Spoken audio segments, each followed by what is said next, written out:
I never imagined my world would collapse inside a crowded restaurant on an ordinary Saturday afternoon. 7 months pregnant, I was just craving something simple, pasta and a quiet meal before heading home. My feet were swollen, my back ached, and I prayed nobody would stare too hard at my belly as I waddled toward the table the hostess pointed out. And then I froze. At the far corner, laughter exploded. That voice, I could never mistake it.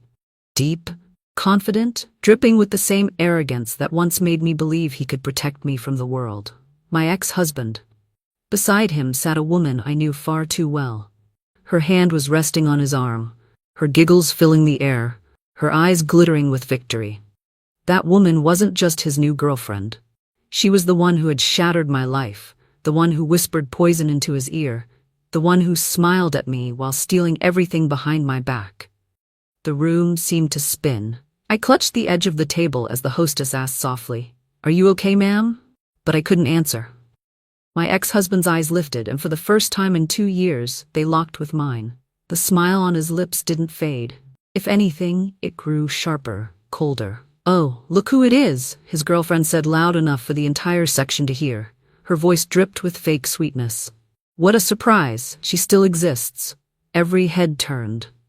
Every pair of eyes landed on my belly first, then on my pale face. The air burned my lungs. I wanted to disappear. I had imagined this moment hundreds of times, what I would say if I ever saw them again. I thought I would stand tall, unaffected. But here I was, trembling, my heart pounding against my ribs, fighting tears as the people around us waited for me to respond. And then, in the cruelest twist, the girlfriend leaned forward and patted my ex-husband's chest. "I told you we might run into her someday. Guess fate couldn't resist." He smirked, as if mocking me, as if daring me to fall apart in front of strangers. I pressed a hand against my belly, not just to comfort my child, but to remind myself I had to stay upright, no matter how much I wanted to collapse. I forced myself into the nearest chair, my throat burning. The waitress placed a menu in front of me, but my vision blurred until the words melted together. I tried to breathe slowly, quietly, but their laughter pierced every corner of the room. They weren't whispering, they wanted me to hear. And the worst part? Nobody at that table knew the full story. Not even him. Because the secret that had destroyed my marriage, the rumor that I had betrayed him, wasn't mine. It was hers. She had orchestrated it, fed him lies, and handed him a photograph that wasn't what it seemed. That photograph. Even now, I could see the edges of it burned into my memory. My face, my hand, a shadow behind me. It had been enough for him to believe I was unfaithful, enough for him to walk away without listening to my side. And sitting there, I noticed something chilling. On her phone case, bright, floral, impossible to miss, there was a glimpse of the same photograph, tucked behind the clear cover as if she kept it like a trophy. My chest tightened. She still carried it. She carried the lie that had broken my home, the lie that had left me standing alone on a rainy night while he packed his things and vanished. Now, with my baby shifting inside me, I realized something. Fate hadn't dragged me into this restaurant just to humiliate me. It had placed me here to see proof that the truth I'd buried wasn't lost, proof that one day I could reveal everything. But in that moment, I was too broken, too heavy with sorrow, too weak to fight. Her voice sliced through again, cheerful and cruel. "Congratulations, by the way. Didn't think you'd move on so quickly." Gasps and chuckles echoed around us. The implication was clear. She wanted everyone to think the baby wasn't my ex-husband's. Heat flooded my face. My hands shook. I swallowed the scream clawing at my throat, forcing myself to stand. My legs wobbled, but I looked them in the eye, both of them, and whispered, "Enjoy your moment. The truth has a way of finding its way back." And then I walked out, each step heavy, every eye following me, my heart breaking into pieces. I thought I had just lost again. But what I didn't know was that this was only the beginning. My name is Clare Anderson, and for most of my 34 years, I believed in the kind of love that could conquer anything. I was the girl who always put others first. The one who stayed up late helping coworkers meet deadlines, who never missed a family birthday, who carried umbrellas for everyone but herself. People told me I was too soft, too forgiving. But when I met Daniel, my ex-husband, I thought I had finally found someone who would cherish that softness instead of exploiting it. Daniel was charming in the way that silences a room. Tall, confident, with a smile that could convince you to hand him your secrets. He worked in finance, always in pressed suits, always moving fast. He told me he admired my kindness, said it balanced his sharp edges. I believed him. For 7 years, I built my life around him. Our apartment became a shrine to his taste. Modern, sleek, cold. I gave up my small art studio to move closer to his office. I left behind weekend painting classes, dinners with friends, the little rituals that once defined me. He said it was just temporary, that once he made partner, things would calm down. I waited, but things didn't calm down. They grew louder, sharper, filled with shadows. The first cracks appeared when he started working late with her. Her name was Melissa, the woman I saw in that restaurant. She worked in the same building, always too close, always too quick to laugh at his jokes. At first, I ignored it. I told myself I was being paranoid. I trusted him. I had to because the alternative was unbearable. But then came the night he didn't come home. He said his car broke down, that he slept at a friend's. But I smelled her perfume on his shirt the next morning. Sweet, floral, unfamiliar. My heart wanted to believe his words, but my instincts whispered otherwise. The worst night came months later. He stormed into the apartment, waving a photograph. My photograph. You think I'm blind, Claire? His voice shook the walls. I gave you everything, and this is how you repay me? I didn't understand, until he shoved the photo into my hands. It showed me at a cafe, sitting across from a man. My hand was resting near his, too close, frozen in a moment that looked intimate but wasn't. That man was my cousin, visiting from out of town. Daniel never asked, he never listened. Melissa had taken the picture. She admitted it later in a drunken whisper I overheard at a party. She said, "One photo was all it took." He believed me. Men like him always believe me. But by then it was too late. Daniel had already walked out. I begged him to listen. I cried until my throat bled. But he signed the papers, left me with silence and shattered promises. And then a month later, I discovered I was pregnant. At first I wanted to call him, to tell him. But something inside me stopped. Maybe it was pride. Maybe it was fear. Maybe it was the memory of his eyes, filled with disgust as he hurled accusations at me. So, I decided to raise this child on my own. It hasn't been easy. My body aches every day. The nights are long and empty. The bills pile up, and sometimes I catch myself staring at old canvases, wondering if I should try to sell them just to make rent. But when my baby kicks, everything changes.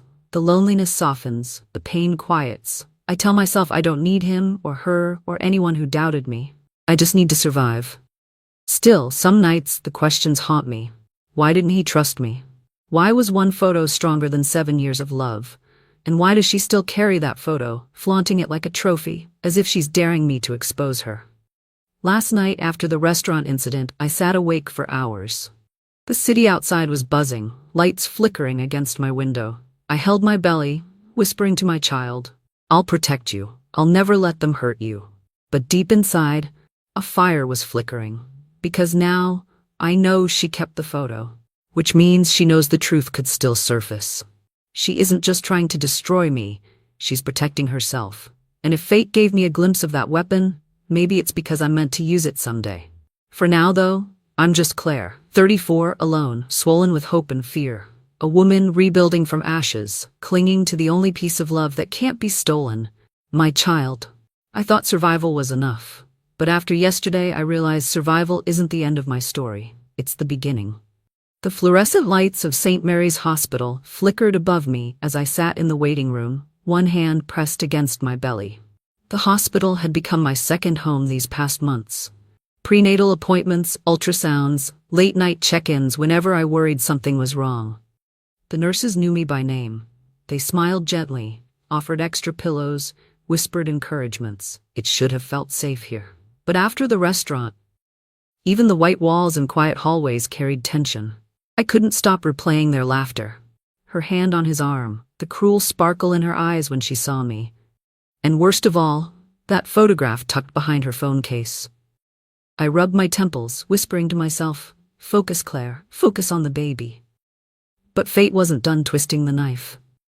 As I was called into the exam room, I caught sight of something that made my chest tighten. In the corridor, through the small window of a consultation office, I saw him. Daniel, my ex-husband. He wasn't alone. Melissa stood beside him, her posture stiff, her hand clutching a folder. They weren't laughing this time. They looked serious, tense. My steps faltered. Why were they here? I pressed closer to the wall, trying to stay hidden. Their voices carried faintly through the cracked door. Test results? Need to be sure, Melissa was saying. Daniel's reply was sharper. Don't start panicking now, we agreed. Once everything is finalized, there's no turning back. Finalized? Test results? My palms grew sweaty. I wanted to move, to keep walking, but my feet rooted to the floor. Melissa's voice rose again, shaky this time. What if she finds out? Daniel's answer was low, almost a growl. She won't. She's too weak to fight back. My throat tightened. They were talking about me. They had to be. I hurried into the exam room before they could see me, my heart pounding. The doctor smiled, asked me to lie back, and began the routine checkup. The sound of my baby's heartbeat filled the room, steady and strong.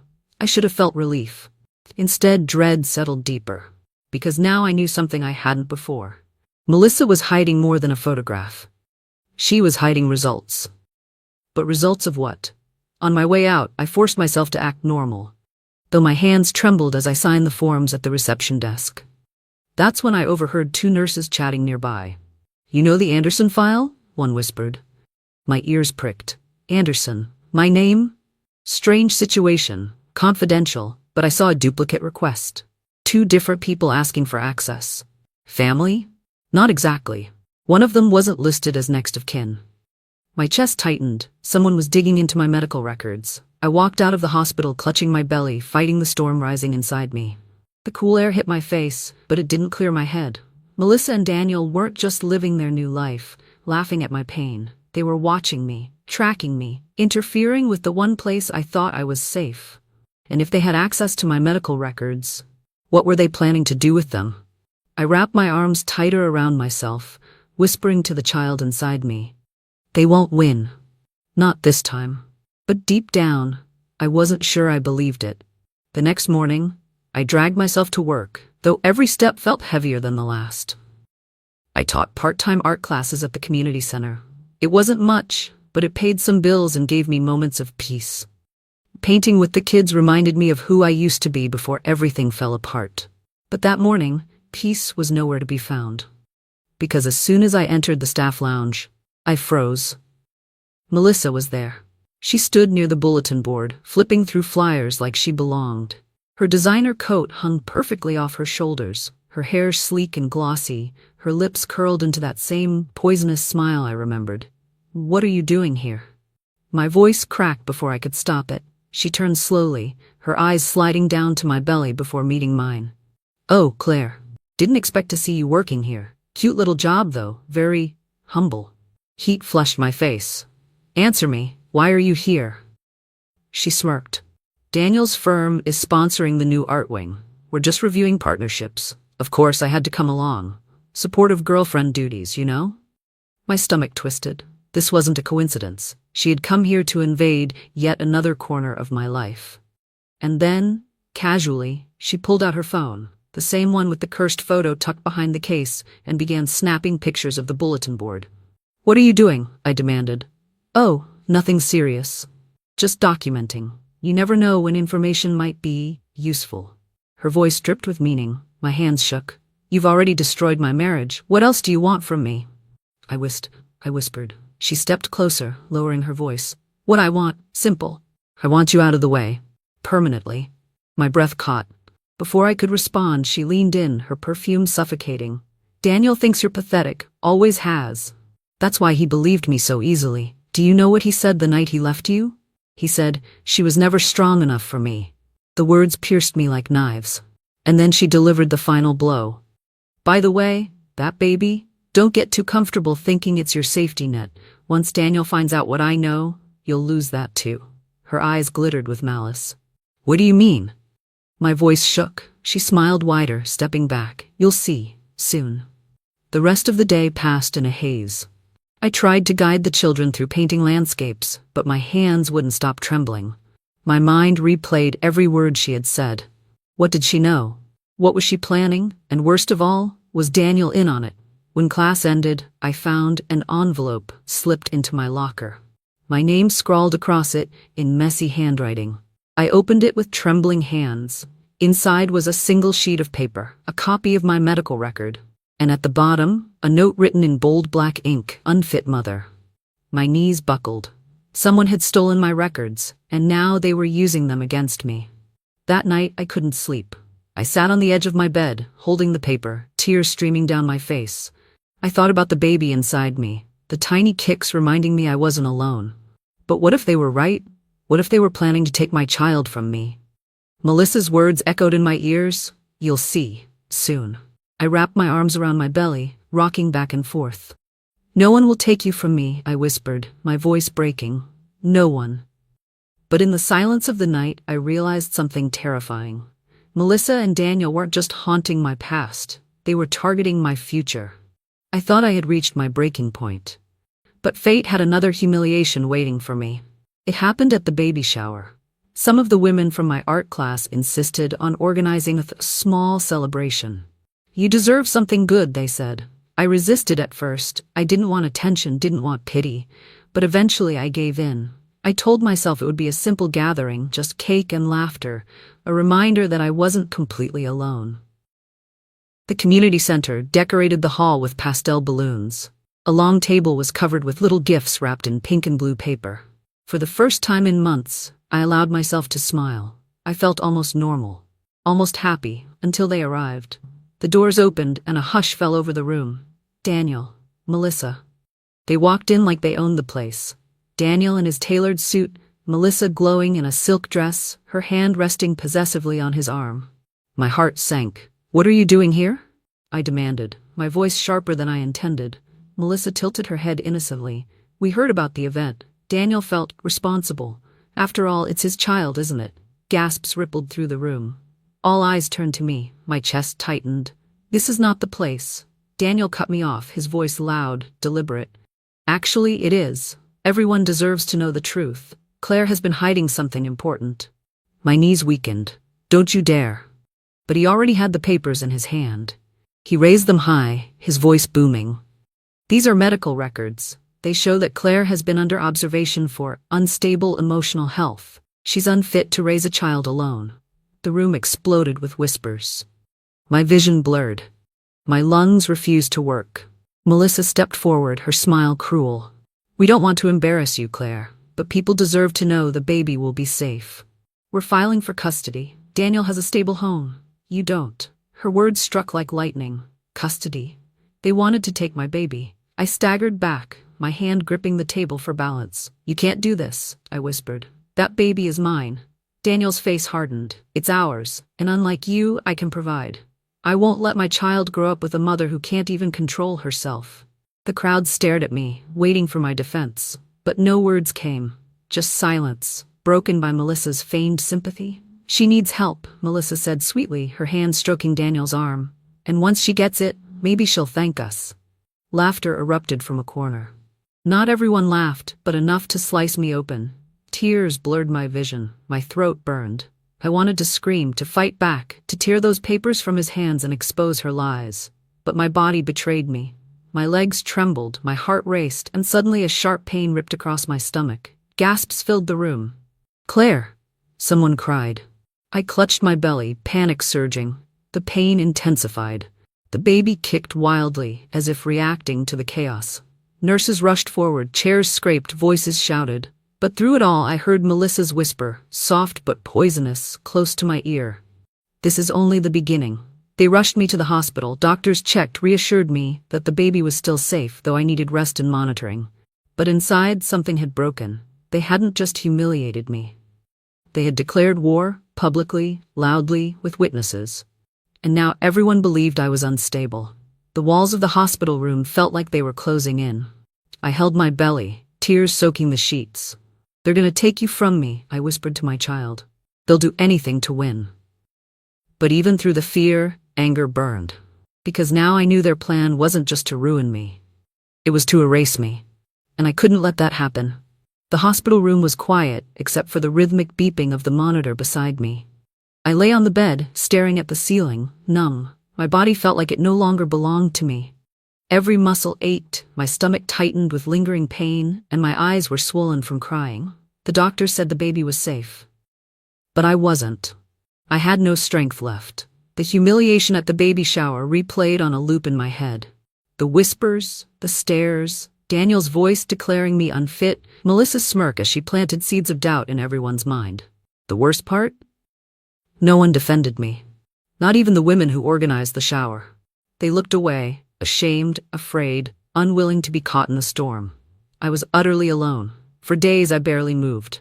Nurses brought food, but it went untouched. I drifted between restless sleep and tearful silence, clinging to the sound of my baby's heartbeat during checkups, just to remind myself there was still something worth living for. But even that hope felt fragile. What if they won? What if the courts believed their lies? What if I gave birth only to have my child ripped from my arms? The thought hollowed me out. One night, unable to sleep, I reached for my phone. Against my better judgment, I opened social media. And there it was. Melissa's post. A photo of her and Daniel smiling, polished, perfect. The caption read, "Sometimes love means protecting the innocent. We're ready for the next chapter." Hundreds of comments flooded below. Congratulations, admiration, people praising them for stepping up. And scattered among them were cruel remarks about me. She doesn't look stable. Poor baby, better off with the father. I heard she had problems for years. Lies, all lies. But on the screen, they looked like truth. My chest tightened until I couldn't breathe. I threw the phone across the room, sobs tearing through me. The next morning, a nurse brought me a sealed envelope. "This was dropped off for you." My hands trembled as I opened it. Inside was another copy of my records, highlighted, underlined, distorted. Words twisted to make me look unstable. Notes taken out of context and scribbled at the bottom in the same cruel handwriting as before. "Courts will believe us." I pressed the paper against my chest, rocking back and forth, tears soaking the ink. They were tightening the noose. Every move calculated, every attack deliberate. And I was running out of strength to fight. That night, I whispered to my child, my voice breaking, "I'm so sorry. I don't know if I can protect you. I don't know if I'm strong enough." Silence answered me, then a kick, soft but firm, against my ribs. It felt like defiance. And in that fragile moment, I realized something. Melissa and Daniel wanted me to break, to give up, to crumble so completely that when the time came, I wouldn't resist. If I surrendered now, I would be handing them victory. But I was still breathing. My baby was still fighting. And somewhere, buried beneath the pain and humiliation, I felt the smallest spark of something I thought I had lost: anger. Not enough to rise, not yet, but enough to keep me alive. The following day, as I stared out the window of the hospital room, I noticed a figure across the street. A man in a dark coat. He wasn't moving. He was watching. When I shifted, his gaze followed. My blood ran cold. They weren't just attacking me with papers and whispers. They were watching me, tracking me. I closed the blinds, my hands shaking. For the first time, I understood the depth of their obsession. And I realized, if they were willing to go this far, there must be something they were desperate to hide. Something bigger than a forged record. Something even more dangerous. The day I left the hospital, the world felt colder. The nurse wheeled me to the exit, her words kind but distant. I clutched the discharge papers, promising I'd rest, promising I'd avoid stress. As if stress were something I could simply choose to ignore. When I stepped outside, the man in the dark coat was gone. But his presence lingered in my mind like a shadow I couldn't shake. I wrapped my scarf tighter and walked toward the bus stop, exhausted. That's when I heard a voice behind me. "Claire." I spun around, heart racing. It wasn't Daniel, it wasn't Melissa, it was someone I hadn't seen in years. "Ethan?" My voice cracked. He nodded, his eyes cautious. Ethan Miller, Daniel's former colleague. They had worked together at the firm until Ethan abruptly quit 2 years ago, right around the time my marriage crumbled. "What are you doing here?" I asked, wary. "I've been meaning to find you," he said softly. "I know what they're doing to you, and you need to know, you're not crazy." My throat tightened. "What do you mean?" He glanced around before motioning toward a quiet bench across the street. We sat, the winter air biting, my pulse pounding. Ethan leaned in. "Melissa isn't who you think she is. She's not just Daniel's girlfriend. She's been manipulating him and others for years. I left the firm because of her." Confusion swirled inside me. Manipulating how? He sighed. She has a pattern. She finds wealthy men, builds trust, then poisons them against the people closest to them. Family, partners, wives. She uses lies, forged evidence, whatever it takes. And Daniel? He shook his head. He was her biggest prize. My stomach dropped. Are you saying she did this before? To someone else? Ethan nodded grimly. I saw it. I warned Daniel, but he didn't listen. He thought I was jealous. Then the photo surfaced and, well, you know the rest. Tears stung my eyes. All this time I thought I was the only victim, but Melissa had destroyed others before me. Why are you telling me this now? I whispered. Because I have proof, Ethan said. She slipped once. I kept the files. My breath caught. Files? He nodded. Financial records, emails, copies of staged photographs. She has a method, Claire, and she's used it more than once. My hands shook. Do you have something about me? Ethan hesitated.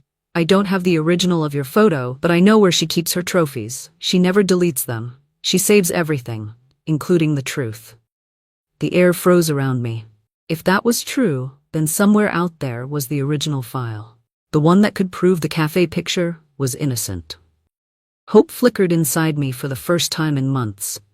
But Ethan wasn't finished. There's something else, he said, lowering his voice. Melissa is desperate right now. Not just because of the baby, because Daniel isn't as secure as she makes it look. He's under investigation, financial misconduct. If it comes out, everything collapses. Shock jolted through me. Daniel, the man who prided himself on control, the man who left me for a lie, was standing on a crumbling foundation. And Melissa? I asked. She knows. That's why she's clinging tighter. That's why she's targeting you. If Daniel goes down, she needs to make sure you don't rise. Otherwise, she loses everything.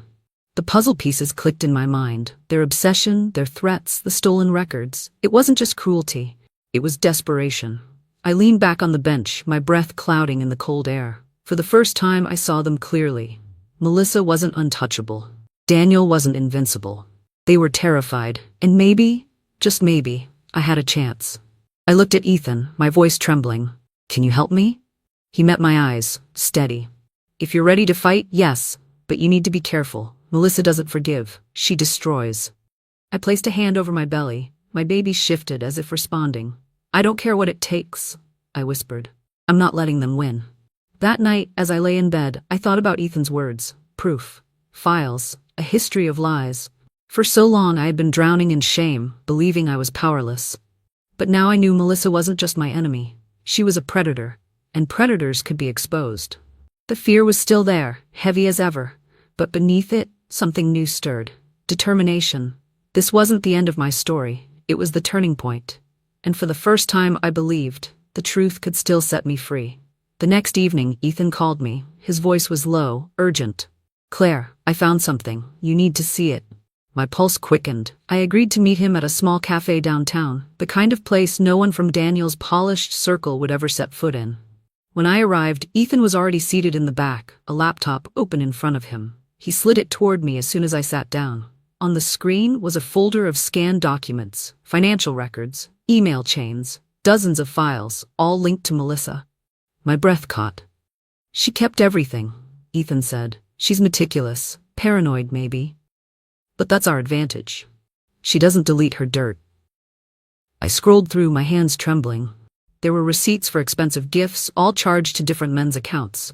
Emails where she manipulated conversations, twisting innocent details into false confessions. And then, I saw it. My photo. The infamous cafe picture.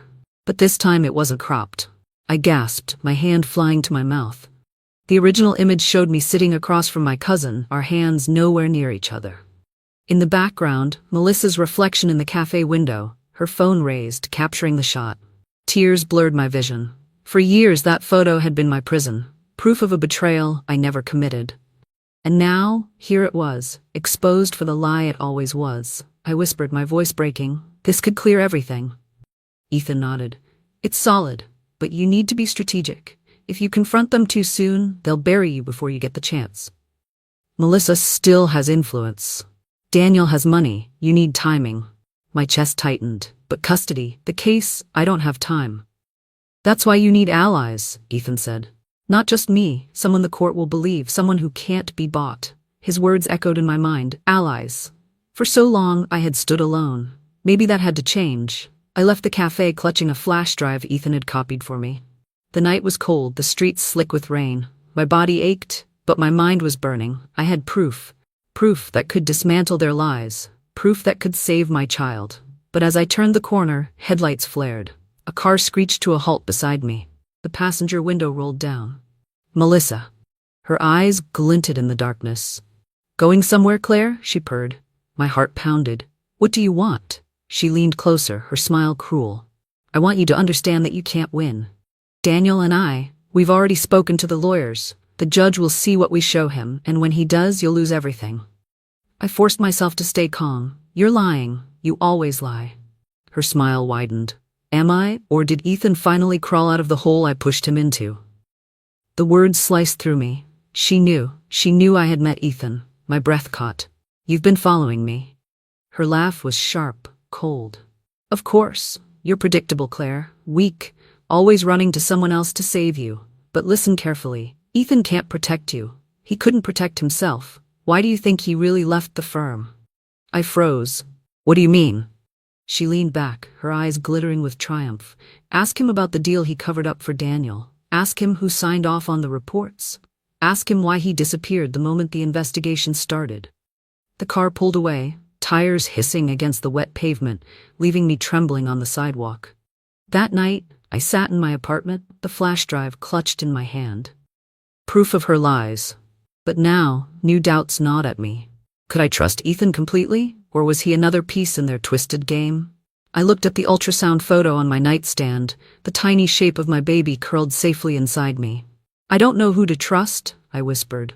"But I can't stop now, not when the truth is finally within reach." My baby kicked softly as if answering. And I realized something terrifying and exhilarating at once. Melissa wasn't just watching me. She was afraid. Afraid enough to confront me, to taunt me, to slip up. And fear meant weakness. For the first time, I felt the tide begin to shift. For weeks, I had been living in the shadows of my own life, hiding, trembling, surviving. But the night I stared at that flash drive, everything shifted. I was done being the woman Melissa mocked. Done being the ex-wife Daniel dismissed as weak. Done being the victim. I was still pregnant, still exhausted, still scared. But fear no longer controlled me. The moment had come to reclaim myself. The first step was simple. I changed how I looked. I stood in front of the mirror, my hands trembling at first. My reflection was pale, tired, beaten down. I almost didn't recognize myself, so I cut my hair. Just a few inches, but enough to feel lighter. I put on makeup for the first time in months, not to impress anyone, but to remind myself I was still here, still alive. Then I pulled out my old wardrobe. Clothes I hadn't worn since before Daniel, before Melissa, before the lies. Soft fabrics, bold colors, pieces that reflected me, instead of someone else's taste. When I walked into the community center the next day, the whispers started immediately. People stared, surprised. But I didn't shrink. I held my head high. The second step was harder, finding allies. I reached out to the women from my art class, the same ones who had organized the baby shower. For days I avoided them, ashamed of how everything ended. But I knew I couldn't fight alone. When I walked into the classroom, silence fell. I felt their eyes on me, waiting. "I know what you heard," I said softly, my voice steady. "And I know I looked weak that day. But you need to understand, what Daniel and Melissa told you was a lie. They've been lying for years, and I can prove it." Gasps rippled through the room. I told them about the photo, about Ethan, about the flash drive. I didn't show everything, trust was fragile, but I gave them enough. One woman, Sarah, stepped forward. "Claire, we believe you. We always wanted to, we just didn't know how." The relief that washed over me was overwhelming. For the first time in so long, I didn't feel alone. The third step was planning. Late at night, I sat with Ethan again, my notebook filled with scribbles. "We can't just dump this online," I said. "She'll twist it, spin it. We need the right moment. Somewhere public. Somewhere she can't control the narrative." Ethan nodded. "A custody hearing could be that moment. Or Daniel's firm gala. It's in 2 weeks. Big donors, press, the kind of people who care about reputation." My heart raced. The gala. I remembered attending those events with Daniel years ago. Polished, glamorous, unforgiving. A single misstep could ruin someone. The perfect stage. But Claire, Ethan said, his voice cautious. "You'll need to be strong. They'll try to break you again. They'll throw everything at you." I placed a hand on my belly. They already have, and I'm still here. Over the next days, I prepared. I gathered the evidence. Ethan helped me organize the files into a clear timeline. Melissa's pattern, the forged photos, the financial manipulation. Piece by piece, the puzzle formed a picture no one could ignore. I practiced speaking too, in front of the mirror, in front of Sarah and the other women who now stood by me. My voice was shaky at first, but with each attempt it grew steadier, stronger. I am not unstable. I am not unfit. I am a mother fighting for her child, and I will not be silenced. The words became my mantra. One evening, I walked past the restaurant where I had first seen Daniel and Melissa again. The memory of that humiliation stabbed me, but this time I didn't crumble. I walked past with my head high, my hand resting proudly on my belly. Inside, people laughed, oblivious. But I knew, soon, the laughter would end. Not for me, for them. For the first time in months, I felt something stronger than fear. I felt power. Not the kind Daniel used to flaunt with his money or Melissa wielded with her lies, but the quiet, unshakable power of truth. And truth, when revealed at the right moment, could destroy everything built on deception. I wasn't just surviving anymore, I was preparing for war. The night of the gala shimmered with lights, music, and champagne. I stood at the entrance, my hand resting on my swollen belly, my heart pounding. It had been years since I'd set foot in one of these events, but the memory came rushing back. The glittering chandeliers, the clinking glasses, the sharp scent of wealth and power. But this time, I wasn't here as Daniel's wife. I was here as his reckoning. Ethan was by my side, steady as a shadow. Sarah and 2 other women from my art class had come too, not as fighters but as witnesses. I needed eyes in the room, people who could testify that what happened tonight was real. As we walked inside, heads turned, whispers followed. I ignored them. My gaze locked on Daniel. He stood near the stage, polished as ever, shaking hands with donors. Melissa was beside him, dazzling in a crimson gown, her smile as sharp as glass. When she saw me, her expression flickered. Just for a second. Then she smirked. She thought she was still in control. Not tonight. The speeches began. The firm's senior partner praised Daniel for his commitment to excellence. Applause filled the room. Daniel basked in it, Melissa glowing at his side. And then it was his turn to speak. He stepped to the microphone, voice confident, eyes scanning the crowd. That's when I moved. I walked forward, steady, deliberate, the flash drive in my hand. My heels clicked against the marble floor. Murmurs rippled as people noticed me. Daniel's eyes widened. Melissa stiffened. "Clare," Daniel said into the microphone, his voice sharp with warning. "This is not the time." "Yes," I said, my voice carrying across the hall. "It is." I reached the stage, my belly round, my heart hammering, but my voice steady. "For years I've been painted as unstable, as unfaithful, as unfit to be a mother. Daniel, you believed a lie. Melissa, you created it, and tonight everyone will see the truth." Gasps filled the room. Melissa laughed, brittle and high. "She's lost her mind." Security. But before she could finish, Ethan connected the laptop to the projector. The giant screen behind Daniel flickered to life. And there it was, the cafe photo. Not the cropped version Daniel had been shown, but the original. The truth. My cousin, my smile, and Melissa's reflection in the glass, phone raised, capturing the moment she later twisted into poison. The room erupted. Whispers, gasps, shocked faces. Daniel turned pale. Melissa's smile shattered. "This wasn't the only one," I continued, my voice strong. "She's done this before. Manipulated, lied, destroyed. And Daniel, you let her. You threw away your marriage, your family, your child, for a lie." Ethan clicked through more files, emails, receipts, evidence of Melissa's schemes. Gasps grew louder. Donors shook their heads. Partners whispered furiously. Daniel stammered, his voice breaking. This is fake." But a voice from the crowd cut him off. The senior partner, face red with fury. "Enough, Daniel. We've been investigating you already. Now we see the full picture." Daniel's jaw dropped. Melissa clutched his arm, hissing, "Do something." But it was too late. 2 men in suits, official investigators, stepped forward. "Daniel Anderson," one said, his voice firm. "You're under investigation for financial misconduct. Effective immediately. You're suspended." The room buzzed with shock. Daniel's face collapsed. Melissa tried to slip away, but another hand grabbed her arm, a donor she had conned before, evidence now flashing across the screen. "You won't escape this time," he snarled. She was cornered. The chaos swirled, but I stood calm. For the first time in years, I felt taller, stronger, free. I placed a hand on my belly, my voice steady. "This is my truth, and I will never let anyone take my child from me. Not him, not her, not anyone." Applause broke out. Not everyone, but enough. Enough to drown out Melissa's shrieks, Daniel's protests, the sound of their empire crumbling. In the weeks that followed, everything shifted. Daniel's firm cut ties with him. His assets were frozen pending investigation. Melissa faced lawsuits from multiple victims of her schemes. The courts dismissed their custody case before it even began. My medical records proven tampered, their credibility destroyed. For the first time, I could breathe. The baby came 3 weeks later, a beautiful little girl with tiny fists and fierce cries. When I held her for the first time, tears streamed down my face. "You're safe now," I whispered. "We're safe." Months passed. I painted again, colors splashing across the canvas like life reborn. My classes grew, my daughter laughed. The shadows of Melissa and Daniel faded into nothing more than distant scars. Ethan checked in sometimes. We never spoke of love, but there was trust. And trust was enough. One evening, as I rocked my daughter to sleep, I whispered to her the words that had carried me through the darkest nights. The truth always finds its way back.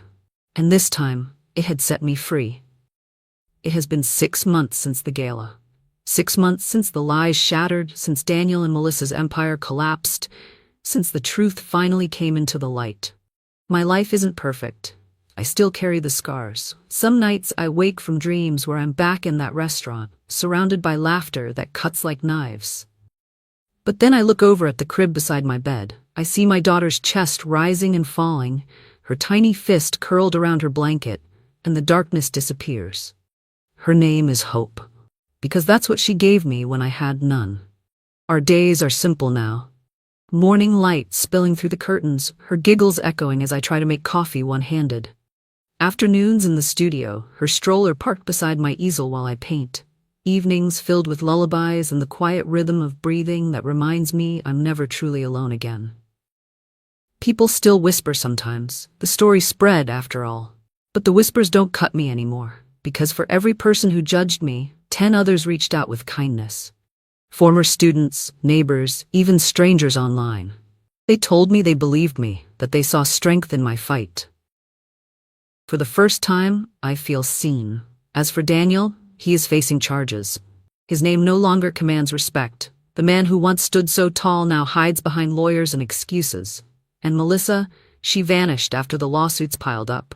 Some say she left the city, others say she's trying to start over somewhere new. But I don't waste energy wondering. Their story is no longer mine. Mine is here.